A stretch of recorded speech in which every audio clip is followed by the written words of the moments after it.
Hi, Jane Sjuts here with Peace Coaching Worldwide. I recently read a book called The Dance of Anger by Harriet Lerner. It was really an interesting book because I thought a lot of people could identify with this subject. It talked about how we argue with people. Obviously, we have relationships with siblings, parents, co-workers, friends, husbands, wives, and a lot of times we have disagreements and we get into arguments. Well, someone says something that hurts us. A knee-jerk reaction, we say something back, and pretty soon here you go, you're going at it. So you start arguing, or you do the other thing, you don't say anything, you clam up and kind of sulk or pout, whatever.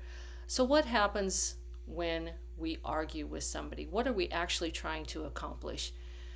When we're arguing with somebody, the bottom line is we're trying to get that other person to understand that they've hurt us and we want them to change. We want them not to do that anymore. So we're trying to change that person. Well, when we're trying to change someone else, what happens? Nothing, because we can't change other people. The only person that can change someone else is themselves.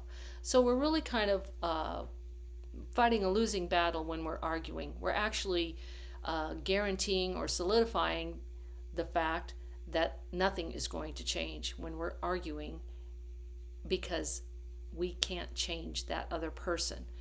The other side of the coin is we might clam up. Well, what are we trying to do when we don't speak at all? We're trying to protect that person. Well, okay, we might feel like we're just trying to de-escalate things, but when we're not saying anything at all, we're not communicating what it is that we are thinking, and so how is that other person supposed to know what's going on with us if we don't communicate it? So what do?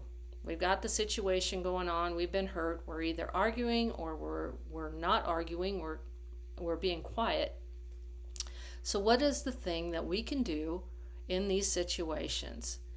If we step back and observe our part in the situation, we might find out that the anger that we're feeling is actually telling us something about ourselves, whether it be a boundary that has been crossed by the other person, or whether it's an old wound that has been poked, a feeling, or that maybe we've been abandoned, that other person is abandoning us. There's a feeling that's getting poked, and so we're uncomfortable and we have anxiety about it, so we get upset. So what do we do about that? After we observe what we are feeling, which may take some time, we can decide for ourselves, what we would and would not do in these situations, or what we will and will not tolerate in these situations. Now, once you decide what that is, what will I tolerate or what I will not tolerate, we can take a stand on that conviction. The next time it happens, take that stand and hold firm. Say, I will not tolerate XYZ. Now, we've taken a stand. Now what happens? That other person is probably going to do some pushback because we're not doing the same old dance like we were supposed to. We were supposed to do this, and now we're doing something different. Well, we've changed the system. We've changed our step to the dance. So there's going to be a pushback as far as the other person wants us to continue doing what we were supposed to be doing. That's the comfortable position. So we stand firm on your conviction, expect that pushback, and there may even be consequences. Now there comes the hard part. If we take a firm stand on our position, and that other person says, well, if you're going to do that, then I'm going to do this. Are you willing to take the consequences? They may not be pleasant. Let's say you have a situation at work and you take a stand with your employer. That consequence may be, okay, you're out of here. Are you willing to take that consequence to hold firm on your conviction? With a friendship, You may take a stand with a friend and say, hey, I'm not going to tolerate this kind of behavior or you saying these kind of things to me anymore because they're hurtful. That friend may say, well, then I don't want to be your friend anymore. Are you willing to take that consequence?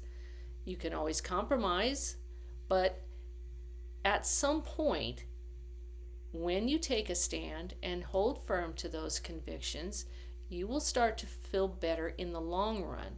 The arguing or the quiet silent treatment may reduce the anxiety for the moment, but in the long run, you've resolved nothing. If you take a stand on your feelings and your boundaries, then in the long run, you will have gained some self-respect, that you can take care of yourself, and you are not going to let that other person hurt you anymore in that way, because that is not something that you are going to put up with anymore. Not an easy concept. Easy to say, but not easy to do. So if you have a circular fighting going on continually, this might be a different way to think about it, and maybe a way that you can start to see a way to change what's going on in your situation. If you'd like to talk about it a little bit more, I'd be happy to visit with you about it. Stop on by. Thanks.